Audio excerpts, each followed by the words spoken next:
This has got to be a joke. Why is this here? My favorite houseplant was placed next to the TV. Hidden between the leaves was unmistakably a surveillance camera. Even though it's small, they would be able to clearly see what's happening here. I was deeply terrified to realize that such a thing had been set up without my knowledge. I quickly told my husband, who looked surprised for a moment before falling into thought. Then he gave me a sly smile and said, "Well, then it's our turn to strike back." As a result of his countermeasure, an unexpected person was revealed. My name is Stephanie Bonvalot, 27 years old, and I'm a regular employee at a pharmaceutical company. My company is fairly well known in the industry and is a recognized large-scale company. They treat their employees well, and the benefits are incomparably solid compared to others. Of course, the job isn't easy, and I do work overtime during busy periods. But thanks to this, I'm able to live comfortably. Another reason I can lead such a life is my husband, Jackson.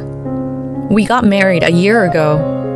He's a certified clinical laboratory technician and works at a hospital. We originally met when I went to the hospital to sell medicine. I never thought we would become a married couple when we first met, but now, thanks to him, we're leading a happy married life. When I got home from work that day, I could smell a pleasant smell from the back of the room. When I opened the door to the living room, there was my husband wearing my apron and cooking dinner. "Oh, hi, babe. Welcome back." "I'm home." "Wait, isn't that my apron?" "I couldn't find mine, so I borrowed it. Dinner will be ready soon." "Aw, thank you. You must be tired too, honey." "Not at all. It's just a quick stew, and let's make spaghetti with the leftover stew tomorrow." "Sounds good. I think I can get home a little earlier tomorrow, so I'll pick up some spaghetti on the way back." While both of us are busy, thanks to his support, I can live each day without pushing myself too hard. I can only be grateful to him for willingly taking the lead in household chores without a word of complaint.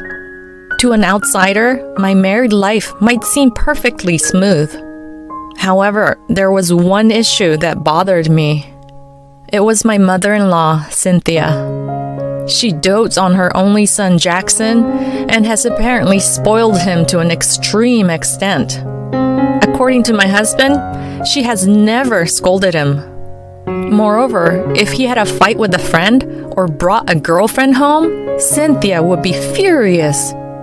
She would not only confront the people involved, but she would also badmouth and drive away any girlfriends she deemed unsuitable for her son.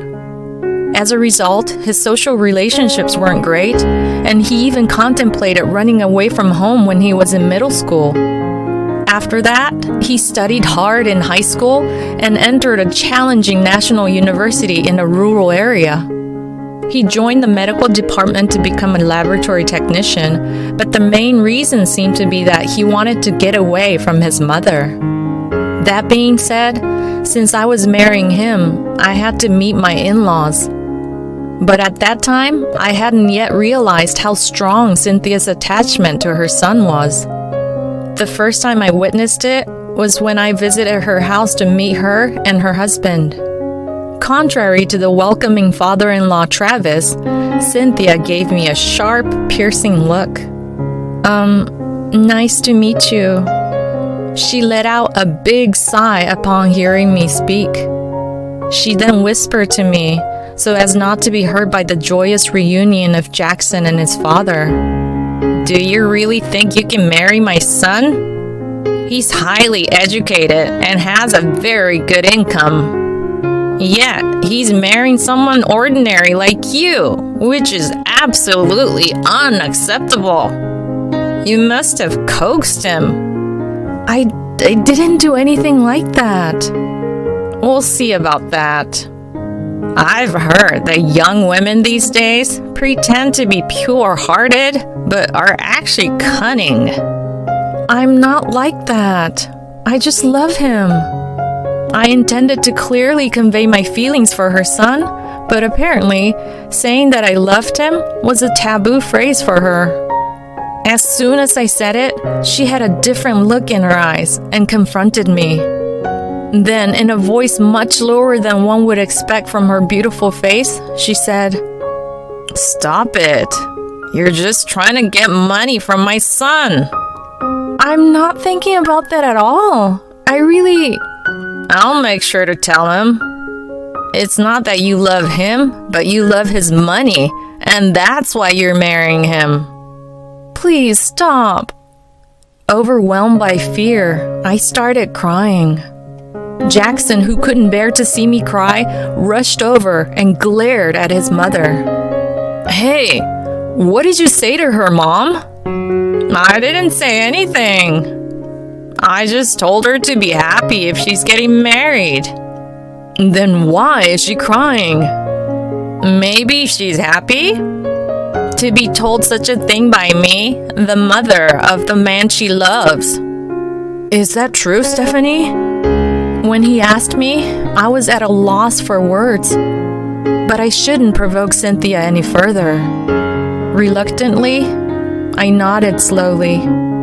Yes, I'm sorry for suddenly bursting into tears.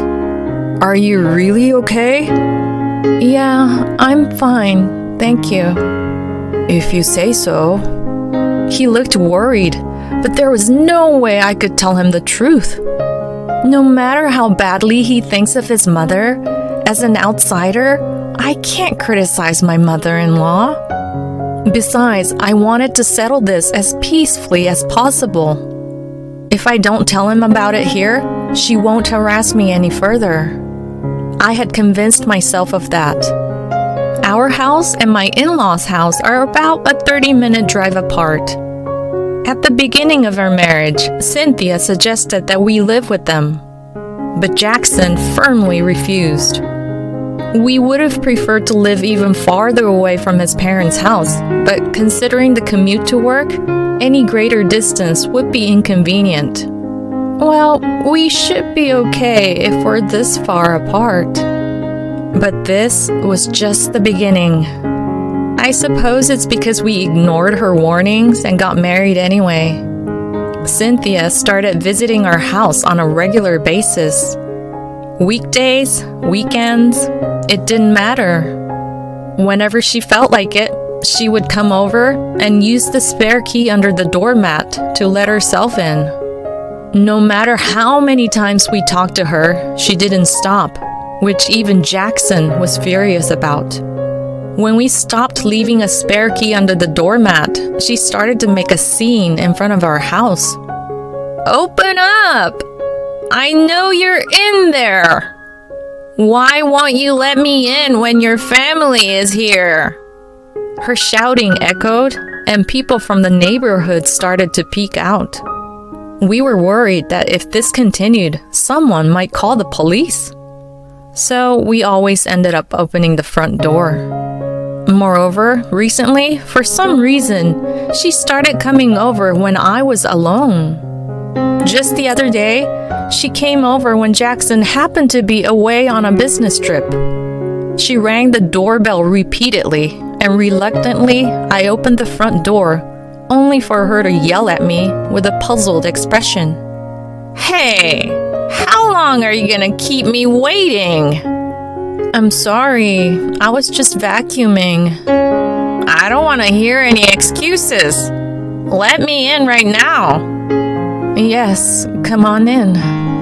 Pushing past me, she stomped into the house. Once inside, she sighed heavily and wore an annoyed expression. "Hey, I told you last time too, didn't I? If you're gonna work, at least make sure you do the chores properly." "Yes, so I've been doing my best not to skimp on housework, as you said." What are you talking about? Look over there. There's hair on the floor." "What?" When I stared at the floor, sure enough, there was a piece of gray hair. But no matter how I looked at it, it was obviously hers. Even though it was her hair, she acted as if my cleaning wasn't up to par. I was astounded by this. The stupid hair, isn't that yours? Why do I have to put up with such false accusations? Without considering my feelings, she seated herself on the sofa and began to relax, operating the latest TV and household appliances as if she was familiar with them. In this space, without Jackson, all I could do was endure. Then one day, I had come home from work earlier than my husband and started cleaning a bit before preparing dinner. I didn't have much time, so I quickly cleaned parts that I usually don't pay much attention to, like the TV stand. That's when I saw it. This has got to be a joke! Why is this here? My favorite houseplant was placed next to the TV. Hidden between the leaves was unmistakably a surveillance camera. I tried to calm my pounding heart. Why is there a surveillance camera in our house? Even though it's small, they would be able to clearly see what's happening here. I quickly took out my smartphone and Googled the installed camera. The small camera seemed to be a cheap one. The camera apparently didn't have a recording function. It required a specific app to be installed on a smartphone and would only work when the app was open. It was designed so that a light on the side of the camera would blink while the app was active. I quickly checked, and the light wasn't blinking at the moment. This means that whoever had installed the camera didn't know I had discovered it yet. When Jackson came home, he was taken aback to find me sitting at the entrance. "What's going on, honey? Why are you sitting here?" "It's bad. You need to know something." "What? What is it?" "There's a surveillance camera installed in our living room." "Seriously?" He slowly nodded, and then he seemed to be deep in thought. Eventually, he quietly asked, "Do you have anyone in mind?" "Well, I thought so. There's only one person I can think of. It's my mom, isn't it?" His words made me flustered, because I had also suspected that Cynthia was the one who had installed the camera. Unless someone picked the lock, they couldn't get into the house. The only person other than us who frequently comes in and out of this house is her. She must have installed the camera while I was briefly away. That's why she only comes when Jackson is not here. And that's how she knew how to operate the brand new electronics we had just bought. She must have been spying on our daily life. There's no other explanation. At that moment, an indescribable disgust welled up inside me. The idea of being watched in my daily life was unbearably creepy. This is going too far, even if she didn't like me. No matter how much she dotes on her son, this is unforgivable. Tears welled up in my eyes out of frustration. My husband gently hugged me and whispered, "I'm sorry." It was right after that. He smiled cunningly. A somewhat mischievous smile appeared on his face. "All right. Well, then it's our turn to strike back." "Strike back?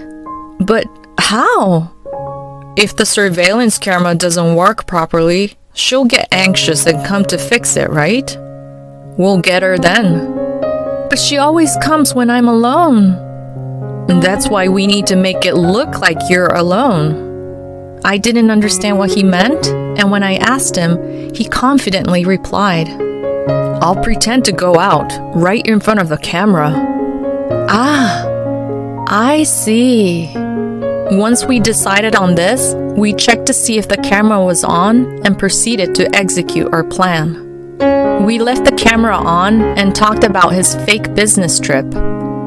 The next day, we pretended to accidentally drop the potted plant containing the camera onto the floor and threw it in the trash. If our guess was correct, Cynthia would definitely come this weekend, believing the fake business trip we had created. Several days later, while I was in the living room, the doorbell rang. I asked Jackson to wait in the bedroom and hurried to the front door.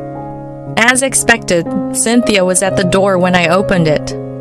I tried to act as normal as possible to not let her notice my unease and invited her into the house. As soon as she entered the living room, she said, "Hurry up and give me some coffee." And she shooed me into the kitchen. The kitchen is in the same room as the living room, but it is set back a bit, so I couldn't see what was happening in the living room. I said all right and headed to the kitchen, then immediately sent a message to Jackson. At that moment, he emerged from the bedroom and peeked into the living room. I also pretended to make coffee while discreetly keeping an eye on Cynthia in the living room. She looked around nervously, searching for the potted plant. Then she pulled out the same camera from her pocket and set it up so that it was hidden in the shadow of the pot. "Let's get her now." Just as I jumped out, the door to the living room was flung open. A red-faced Jackson yelled at Cynthia, "What the hell are you doing, Mom?" "Jackson? Why are you here? Aren't you supposed to be on your business trip from today?" "So it was you. The business trip was a lie. It was a trap to lure out the person who installed this camera." You knew?" "Of course. The only one who would do something this outrageous is you." "Outrageous?" She widened her eyes and began to tremble. The embarrassment of being caught by her son must have been too much. She glared at me and approached with an intense fury. "It's all your fault. You took my son away from me." "Took him away? All I wanted was to live happily with the man I love. I never thought of it as taking him." "Shut up! I don't give a shit about your feelings. He's disappointed and disgusted with me because of you." "But that's because of your actions, not mine. Don't blame me." You good for nothing." As she raised her hand with a red face, Jackson grabbed it and forcefully threw it off. "What are you doing?" He coldly replied to her scream. "Mom, no, I can't even call you my mom anymore. Enough is enough. If you lay a hand on my precious wife, be prepared for the consequences." "What are you saying?" "I've been patient so far, but I've reached my limit. I'm embarrassed to have a mother as outrageous as you. I no longer consider you my mother anymore." At his words, Cynthia's eyes widened in shock. He continued mercilessly towards her, who likely didn't understand the situation. "There's no way I can consider a lowlife like you as my mother. How can you hurt the person your son chose and be okay with it? I will never forgive you. And I will never acknowledge you as my mother, no matter what." Wait! Please wait, Jackson. "Get out! Leave this house right now and never show your face again." At his words, she began to tremble. Eventually, she fled the house, seemingly on the brink of tears. Afterward, he told the whole event to his father, Travis. Travis seemed to have been completely unaware, even thinking that Cynthia and I were getting along well. Upon learning everything, Travis was furious. "I didn't think she was such a terrible person," he said, and served her with divorce papers. They're currently in the process of divorce. Cynthia was kicked out of the house and is now living with Jackson's brother and his wife at their home. However, due to the reasons behind her situation, she seems to be treated like a housemaid and is oppressed by the couple. But I feel no sympathy for her. All of this is a result of her own actions. On the other hand, I've been able to live more freely since Cynthia stopped visiting. My relationship with Jackson is good, and every day is very happy. With the stress of my mother-in-law gone, we were able to get pregnant. I want to continue to build a happy home with my husband and our forthcoming child.